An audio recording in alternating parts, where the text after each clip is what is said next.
Hey, what's going on, y'all? It's SBN here, Sports Bash Nation.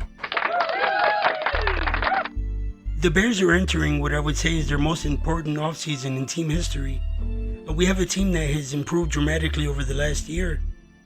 And it feels to me like we're on the cusp of becoming an elite team. You know, one of those top teams in the league. Ryan Poles has done an incredible job these last two drafts. In 2022, we didn't have a first-round pick. And he was still able to pick up 3 starters in Kyler Gordon, Jaquan Brisker, and Braxton Jones. This year in 2023, he picked up 3 more starters, Darnell Wright, Tyreek Stevenson, and Javon Dexter, as well as some studs in Terrell Smith and Roschon Johnson, who are probably going to become starters in the future. Matt Eberflus has done a great job developing our young players on defense, and since Poles went out and got us Montez Sweat, we've had one of the top defenses in the league. Top 3 at least. Now, Poles has a huge decision to make. We are loaded in draft capital, and it looks like we're getting that number 1 pick from Carolina. You know, do you keep Justin Fields or do you draft Caleb Williams? Do you keep Flus or do you start over? I think if the Bears decide to draft a QB, then Matt Eberflus is gone. You know, if they draft Caleb Williams, then they're going to want to pair him with a new coach, you know, probably an offensive coach. They decide to keep Fields, and then there's a chance that they keep Eberflus. And I'm not opposed to that idea. You know, a month ago, I would have said fire Flus right now. But they have made improvements since that terrible start.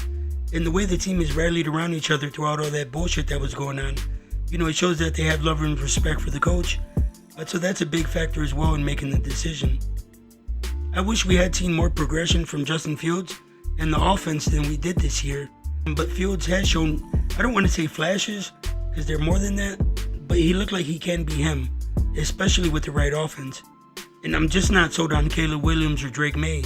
You know, Caleb Williams had a tough time when he faced top competition in college. He paints his nails and he wears skirts. I'm straight on that. And I think Ryan Poles has 2 choices to make. And they both involve keeping Justin Fields. You know, we could keep Eberflus, get rid of Luke Getsy, obviously, and go out and get a good offensive coordinator like Frank Reich. You know, he's been a head coach in this league. His record's like 41-43, I think like around 500. And that's counting 11 losses this year with the Panthers. You know, the Panthers couldn't win even if they had Vince fucking Lombardi coaching them. And thanks for that number 1 pick too, we'll take that. But he did take the Colts to the playoffs 2 times his first 3 years there. And he was the offensive coordinator in 2017 for the Eagles when they won the Super Bowl, you know, with Big Dick Nick Foles. He played quarterback in the NFL. He has a proven record of elevating average quarterbacks. So I think he would work well with Fields. That's a scenario I could live with. Or behind door number 2, we go get Jim Harbaugh. I've wanted Jim Harbaugh since he left the 49ers. It just feels meant to be.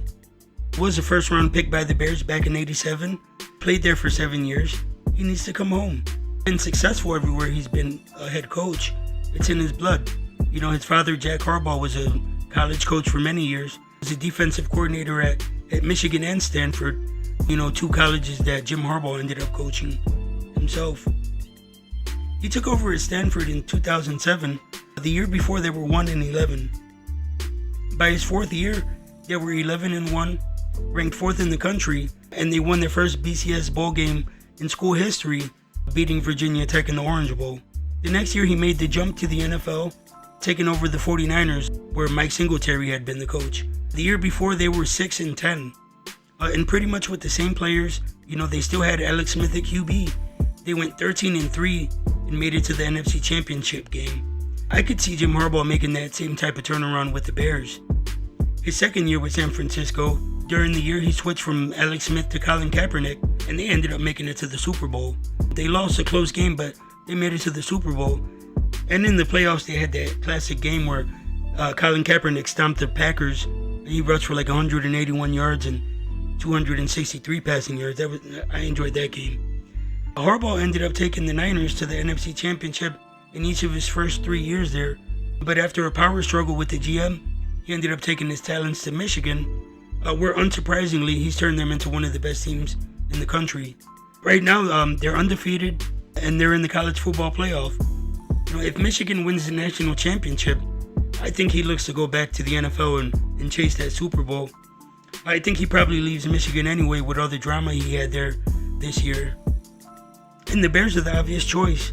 I think he can get us to the promised land. And I think he can get the most out of Justin Fields. And Brian Poles, he needs to go out and get Marvin Harrison Jr., or that Fashanu guy from Penn State. Or trade back a few picks and get Malik Neighbors and Fashanu. Get a top left tackle, a receiver.